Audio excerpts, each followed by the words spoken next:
Welcome to this episode of the Go Mental YouTube channel, where we break the silence around mental health one conversation at a time. Today I'm joined by Dr Emily Prpa, who is an award-winning nutritionist and specialises in gut health. And today we're going to be talking about the link between nutrition and mental health. Welcome to the show. Thanks so much. I'm absolutely made up to be here. Thank you, lovey. So we always like to start each episode with a fun fact. So can you tell us a fun fact about you that not many people might know about? I think there are many, but let's keep it PG. Probably that I love baking. Like, I am an avid baker. Great British Bake Off, watched them all, even applied, didn't get in, but wow. My dream is to get a Paul Hollywood handshake. That's amazing. Yeah, what's your specialty baking dish? Your favourite thing that you bake? Cupcakes, probably. Yeah. Love it. Yeah. Bring some next time, please. Yeah, I will. Awesome. So let's start. Can you start by telling us what you do and why you started? Yeah, okay. So I am a registered nutritionist. I have a PhD in nutritional sciences from King's College London, and today I'm still there. I'm a visiting lecturer, and my research really focuses on how the gut microbiome, and in turn the food that we eat, can impact various aspects of human health. And another big part of what I do is shout in my big gob about women's health research and really putting into the spotlight how food and nutrition can be used as an adjunct or as an alternative to traditional mental health treatments. And how did I get here? I have no idea, to be honest. I'm just glad you're here, because I can just feel your web of knowledge just brimming up. Okay, so my first question is, gut health is having a major thing at the moment. Can you tell us why gut health is so important? Yeah, it's definitely the latest fad, could we say. Yeah. You know, as nutritionists, we both know, we've seen them come and go. I think gut health is here to stay. Definitely. And it's very much grounded in science. But why is it so important? The term gut health itself, when I say to you, like, the gut, you probably kind of point towards your stomach, most people, and they're like, oh, I've got a bit of a gut on me at the moment. And the definition is kind of just like the absence of disease or pain within the digestive tract. So, you know, your gut isn't just this stomach area. It's everything from your mouth all the way through to the exit at the other end. And we used to just think that the gut was merely involved in the digestion of food.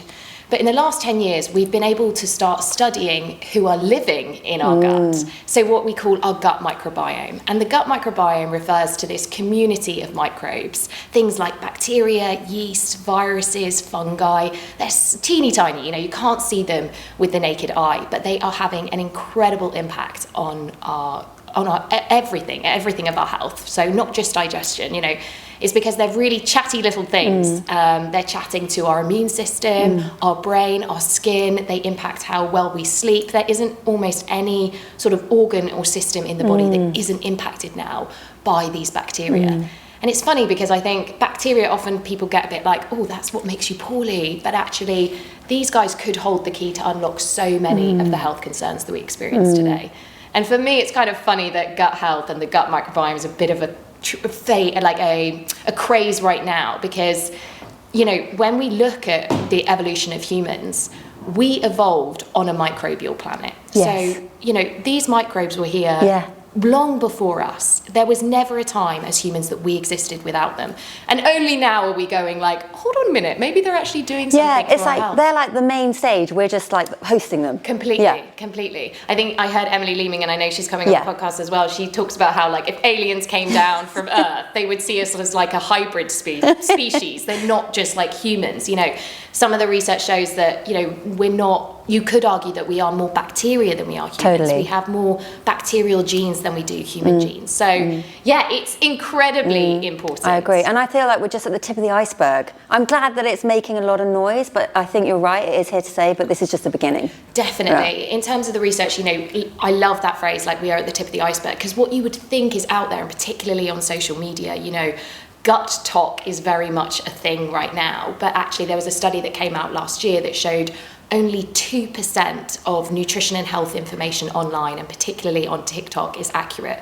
So 98% of the time, you're looking at complete and utter It's a load of rubbish. Yeah. Wow, thank you for clarifying that with us. Amazing. Right, let's get into the nitty-gritty. Yeah. How does the gut affect our mental health? So, in order to answer that, we're going to need to take a trip to Vegas. Have you ever been to Vegas? No, but it's on my wish list. Okay. But you've heard this saying that what happens in Vegas stays in Vegas, right? Yeah. Well, no, I'm afraid not. So careful when you go, Okay. because what happens in Vegas does not stay in Vegas. And that's because your gut and your brain are physically connected via the vagus nerve. There we go, there it Clever. is. I love we've that. got to work with what we can in science. So yeah, there's the vagus analogy. But what happens is your brain talks to all the organs and systems in your body, but your gut talks back to your brain. And we now know of this phenomenon called the gut-brain axis, or the gut-brain connection, whereby it's scientifically proven that there is this two-way constant communication between your brain. It's like the superhighway. Absolutely, Yeah. and that's your vagus nerve, superhighway, or that direct telephone line that is allowing your gut to send messages to your brain. And, your gut isn't just saying, I'm full, I'm hungry. We actually know that there's so much more going on there in ways that which your gut and your gut bacteria can impact your mood and your mental health. And this idea of your gut thinking, it's not so much of a stretch. How often do we say like, oh, I've got butterflies in my stomach before a first date, or you feel sick to your stomach before like a work presentation? All of those moments are real life examples of your gut-brain axis at play. And we know that in terms of how our gut is communicating this, yes, we have the vagus nerve, that direct telephone line, but we also have our gut bacteria sort of pinging WhatsApp messages back and forth. And there are lots of pathways involved, things like the immune system, endocrine pathways, nervous, neurological. But really, that kind of piece of the puzzle we are only tip of the iceberg getting to grips with. We rely heavily on animal research. It's not as simple as what I sort of see on social media where everyone goes like 90% of serotonin is produced in the gut, and so that's why looking after your gut health equals looking after your mental health. And I wish it was that simple. It would make my life so much easier. It's just one piece of the puzzle. And actually that statement, yes, 90% of serotonin is produced in the gut, but serotonin is too big to pass through your blood-brain barrier. So it's not necessarily having a direct effect. I see. There's like a little gate, isn't there? Absolutely. Like a sort of guest list policy. Absolutely, yeah. So your blood-brain barrier is like this protective fortress around your brain, and it has gateways in that allow for useful substances like glucose, the fuel for our brain, but also stops like harmful chemicals getting in. Now, serotonin obviously isn't a harmful chemical. It's called our happy hormone, but it's too big to cross the blood-brain barrier. So we don't really know how it's having an effect. All of this gut bacteria produced serotonin. The other thing, though, is that it's likely that your gut bacteria produce the precursor for serotonin, so sort of like the building block for serotonin, called tryptophan. And tryptophan is small enough to cross the blood-brain barrier. So yes, there are ways in which your gut bacteria are having an impact on your mood and mental health, and we're getting to grips with how exactly they send the messages. But one really kind of like landmark study that really showed how the gut microbiome directly can impact mental health was this study called Transferring the Blues. And it was an animal study, and I try and keep everything as human related as possible, but it was just the first that kind of like blew off the lid in terms of this research. So what they did is they took the gut microbiome, so fecal transplants from individuals with major depression, so from humans, and they transplanted it into bacteria-free mice. So these mice didn't have a microbiome, and then we gave them the microbiome of individuals suffering with depression. And those mice then became really anxious and disinterested in pleasurable activities. So this was the first time that we were seeing like, wow, there could be a really causal link here between the gut microbiome and depression. But obviously, mice are not little humans. No. But in terms of the human data, we really do see very much co-occurrences of gut problems with brain problems. And IBS is a really clear example of this. So irritable bowel syndrome, it affects about 20% of the population, far more women than men, and it can really impact a person's quality of life. It ranges from symptoms like bloating and constipation, diarrhea, the list goes on and on. And what we see in those patients is that their gut symptoms worsen during periods of stress and anxiety. And they're more likely to experience poor mental health. And so we really do see that is more of a dysregulation of the gut-brain axis. And taking it even one step further and looking more at like neurological, neurodegenerative disorders like Parkinson's and Alzheimer's. For Alzheimer's, you're 6 times more likely to develop it if you have IBD, irritable bowel inflammatory bowel disease. Yeah, that's mad. 6 times. 6 times more likely. Things like Parkinson's, we see constipation is really common in those patients, and sometimes the constipation will manifest, 10 years before the brain disease itself does. So even things like ADHD, there's some animal research now coming out on that, where we see that if we, again, transplant the gut microbiome from individuals with ADHD and put it into bacteria-free mice, these mice, their brain function, their structure changes, as well as their behaviour. That's bonkers. Yeah. And in terms of depression and anxiety, so more kind of stress-related psychiatric disorders, we see that the gut microbiome of these patients is different. They are often... they don't have as much bacteria that produce these really useful substances called short-chain fatty acids. So we see that they're sort of missing those bacteria. And so a big question now is, okay, if we see these kind of correlations in these patients, if we can change their gut microbiome composition, will we see better health outcomes for them? That's fascinating, because the gut really is the cornerstone to good health. That's what we've been taught when I was at school anyway. So if people are struggling with, you know, things like anxiety, depression, low mood, what can they do with the gut? How can they support the gut, especially with their diet? What kind of diet should they be eating to support their mental health? So in terms of an overall diet, so we can then get into maybe some of the nutrients, but overall we see that the Mediterranean diet sort of comes out on top in terms of being associated with the lowest risk of depression, whereas a diet that is higher in sort of ultra processed foods, so high fat, high sugar, high salt, is typically associated Game over. highest risk of depression. Now, that is based on observational data. So the problem with that is that it's a bit of a chicken and egg situation, and we don't kind of know which one came first. If we take where ultra-processed foods are being associated with higher risks for depression, the problem is when you're depressed, or even if you're just having a low day, you aren't very likely to go and cook a very nice, like, Mediterranean style food. You know, you're going to the back of the cupboard, you're picking out your popcorn. Noodle. Oh, totally. Pot noodle, popcorn. You know. Hoodie on, slump. Totally. You know, getting out of bed in the morning is like climbing Mount Everest. So, you know, is it that the depression is then changing the way that we are eating? That is another piece of the puzzle. But in terms of like nutrients, so where can people start focusing and taking a little bit more of their power back and maybe armouring themselves against sort of like mental health? I would say, I'm going to bang this drum all episode, but it is fibre. I wish it was something cool and sexy. It's not. We need to make fibre sexy again. Please. Honestly, it's had such a bad I know. marketing It's been hiding under a stone, and now it's got the torchlight shining on it, but it's still just the old school, but we need to make it sexy. It is, you know, the message is like, fibre helps you poo, and like, come on, it's doing so much more than that. Like, fibre helps you party? I don't know. Yeah, let's figure something out. But yeah, I honestly... Fibre, all the way. Yeah, I cannot stress the importance of fibre, not only for your gut health, but also for your overall health. So there is a wealth of information, research out there that now shows that a diet high in fibre is associated with what we would call a healthy gut microbiome. And for anyone that is just listening, I've used quotations with healthy gut microbiome, and that's because we don't really have a definition of what a healthy gut microbiome looks like, but there is one thing or one characteristic that all researchers agree on, and that it is a gut microbiome that's full of diversity. So like, imagine a rainforest, lots of plants, lots of different species all kind of flourishing together. And fibre can absolutely do that. And that's because when you eat fibre, so for anyone that doesn't know, fibre is a non-digestible carbohydrate, which is a fancy way of saying that as humans, we cannot digest this stuff. We do not produce the enzymes that can break it down. So when you eat fibre, which is really the backbone of plant food, so fruits, vegetables, nuts and seeds, whole grains and legumes, so all your beans and pulses, lentils, chickpeas, all of those, they're having a bit of a moment, get them in snazzy little glass jars these days. So when you eat them, they stay intact throughout your entire digestive system until it reaches the colon, where the majority of your gut bacteria live.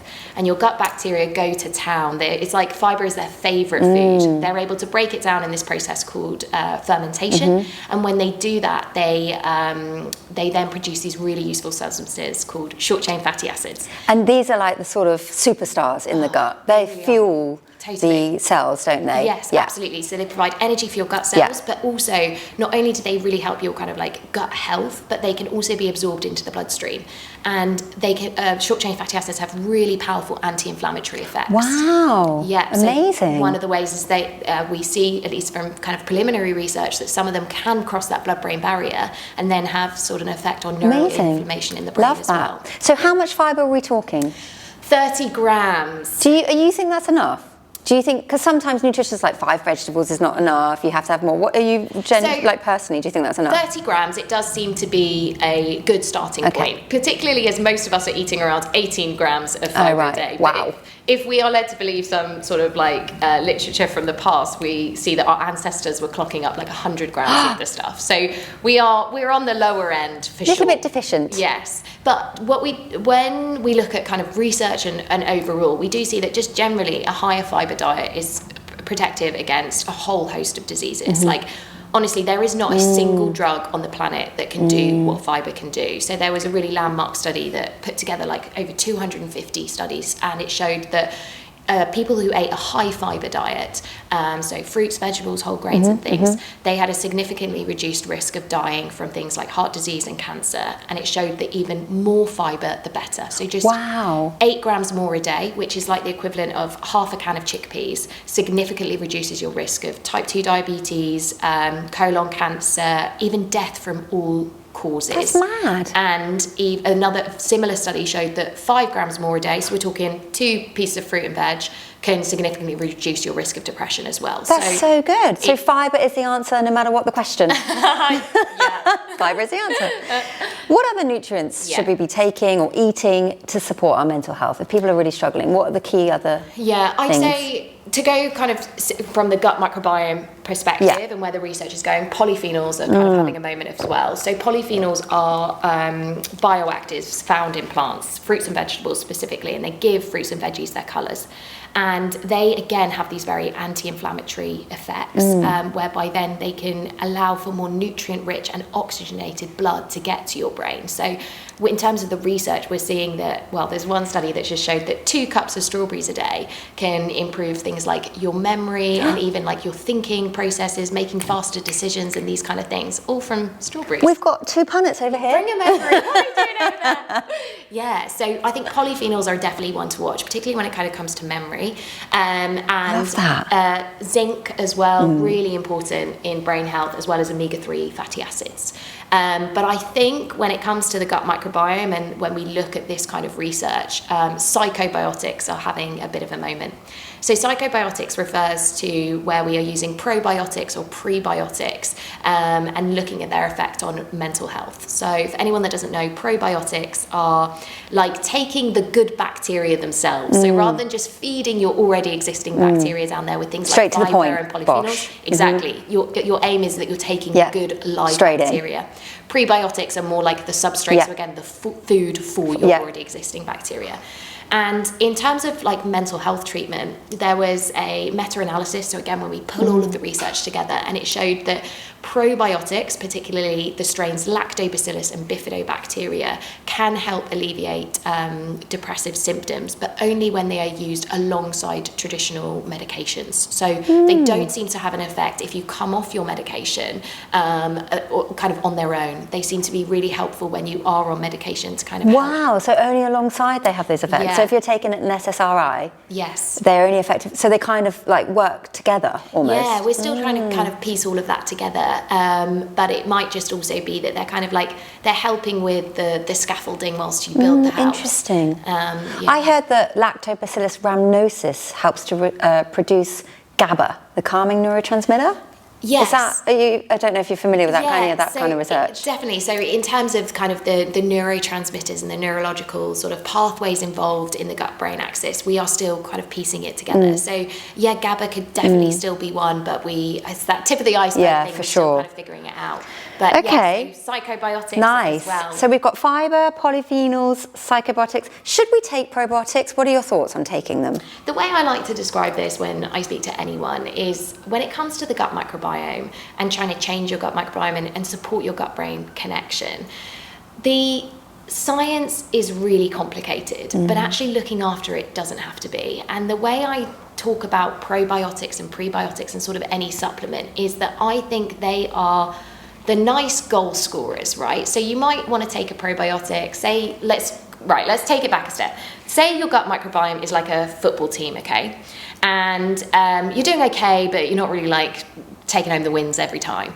You then hear of this like new player. Think of your Messis and your Ronaldos, like the goal scorers. So you put all your money together and you buy Messi, say.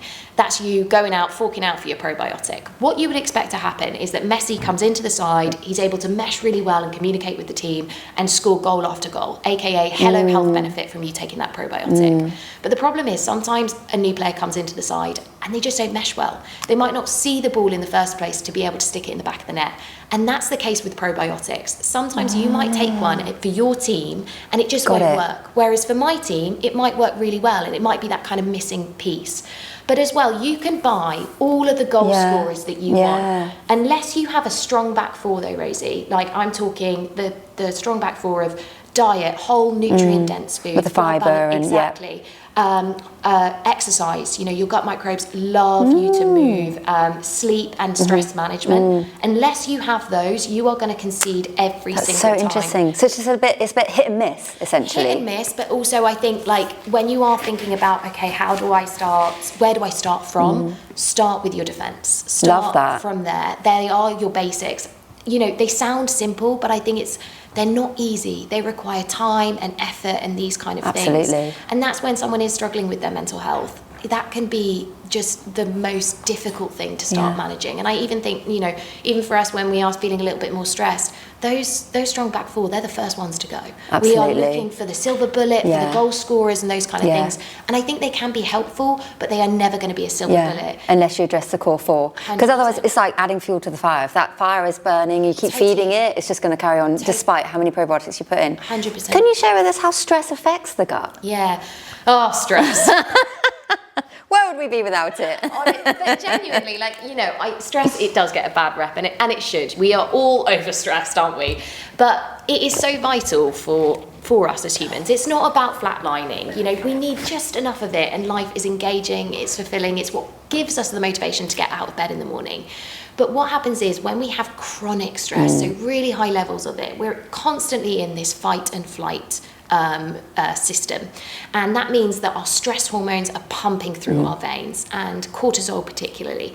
Cortisol wreaks havoc with all of your bodily symptoms, so it weakens your immune system, it impacts your heart health by increasing your blood pressure, and it absolutely impacts your gut microbiome. So it will tip the scales towards more of the bad bacteria rather than the good. You might have experienced this even just in the day-to-day. Say you eat a meal, say it's high fibre, you've gone to, Salad Project, got a delicious salad bowl, and you have that one day and you're fine. It's a Sunday, you've been chilled, you've caught up with a friend. You eat it then, the same salad on a Monday, but you're stressed, and you have just had emails coming out, a podcast guest hasn't turned up or is walking around over there and not being able to find where the room is, and everything's, just getting on top of you. You eat that salad, and you might have bloating, gas symptoms, these kind of things. It has nothing to do with the food, but everything to do with your mindset at the time. So that really is where, the gut-brain axis is very much at play. But in terms of what is so amazing about the gut microbiome is that we see that it can help us, if we have this healthy, diverse gut microbiome, actually manage stress in acute settings. Wow. Yeah. So your good bacteria... So it does half the work for you if you're stressed. Come on, get to work, calm me down. There is a slight caveat to that. So what happens is, if we have just an acute bout, so like a short-term bit of stress, the good bacteria and the products they produce, these short-chain fatty acids, help neutralize the harmful compounds produced by stress. The problem is, if you have continuous stress, that stress is going to impact the balance of your gut microbiome. More bad bacteria rather than the good. So the next time you are stressed, you have less of the good ones to help you manage the stress and alleviate the toxins being produced. So I guess the simple answer is you kind of can't out-diet the impact of stress on the gut microbiome. You have to manage it. And it's things like, for me personally, when I'm stressed, sometimes getting to yoga or getting to it's stressful. It's the most stressful parts of my day, and I'm why am I doing this?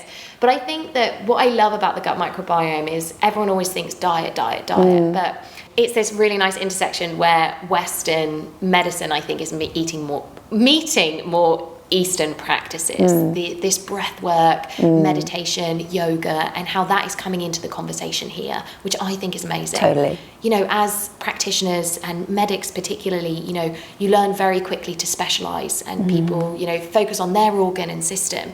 But the amazing thing about the gut microbiome for healthcare is that its effects are so wide-reaching that we do have to start thinking more holistically about 100%. the body. It's not just the diet, we've got to look at the mindset and the lifestyle. Totally. It's a three-pronged approach. It is. So what about supplements? And I'm talking about other supplements that you take for brain health, like nutrients, vitamins, minerals. Are they worth it? I think it's a kind of case by case here. In terms of supplements, if you are consuming a well-balanced diet, a lot of the time you are going to be hitting all of your nutrient vitamin goals. There are obviously exceptions to that rule. Things like vitamin D, we absolutely need to be taking that, particularly during the winter months here in the UK. But I think for the everyday sort of person, you know, your green powders and things like this, I think that they are more of a Hawthorne effect is what we'd call it in research, where people come on trials, nutrition trials all the time, and so we'll say like, take this supplement for 12 weeks, but what happens is because they're part of this trial, they start changing other behaviors and becoming healthier. And I think a lot of the time some of these like green powders and taking your vitamins and supplements make you feel as though I'm doing, I'm on the track. So it's a little bit placebo in a way. Bit. Yeah. Sometimes, because a lot of the time, particularly for water-soluble vitamins, you are just weeing them out. And fat-soluble vitamins, when you're in, you need fat with them, and so just taking them sometimes as a multivitamin. People also don't realise just shoving a multivitamin down you, vitamins, minerals, they compete for the same absorption Definitely. channel. So you're not actually... And the dosage is a big question. How much are you actually getting in that? I think... And the sort of form that those nutrients are each in, because they all do different things really, don't they? 100%. One of my biggest pieces of advice is to people, when they're thinking like, but I'm taking all of this stuff, I'm like, I always say to people, if you don't know why you're taking a supplement, don't take it. This idea that, more is better, more. Actually, sometimes that's putting more stress on the body because it's trying to excrete it out. Okay, I'm putting mine in the bin. No, joking. No. Oh my God, it's been so insightful. I've loved this. And I love your energy as well. So just a couple of last questions. What is the best piece of mental health advice you've ever been given? It makes you think of my gran. Whenever I think of when I have had some of the best pieces of advice have actually come from my gran, she would have had a few more swear words. But one thing that I have that's kind of sweeping at the moment in terms of the mental health space is the theory of the let them theory. My gran's was a bit more like F them theory. But this idea of, I am a massive people pleaser. I really am a people person. I get very concerned about other individuals, sometimes to my own detriment. And I think this idea of, kind of let them feels far more caring than that idea of just brush it or don't, doesn't matter when it's it matters to me. Whereas it kind of gives me my power back and also allows me to kind of respect where they're at. And that's been a really big game changer. So you just say that when you're struggling, just let them, and then you kind of just let it go and it diffuses the situation. Definitely. I'm going to do that. Thank you so much for joining us today. As a thank you, we give each guest a little gift. Aww. So what is the gift reveal today? Thank you very much. The best! Yes, I knew you were going to bring that one out. Because it's Easter, chalky. It is. Oh my goodness, that and a cup of tea, and I am so excited. Here we go. This is going to help me manage my stress, isn't it? Yes, darling. Yes, it is. Spa day at home. Love that. A little bit of me time. Oh my goodness. So gorgeous. Hand cream. Yes. I need that right now. Thank you so much for joining us today. That was so insightful, and I know that all of the listeners and all the watchers are going to really find that information really useful, so thank you. Thank you. I've absolutely loved it. Thank you for tuning in and watching this episode. If you want more mental health advice, then come and join us at Go Mental, which is the UK's first mental wellbeing festival. It takes place on Saturday the 4th of October, and you can come and learn from all the experts in their field to make your mental wellbeing journey easier. Details are in the box below.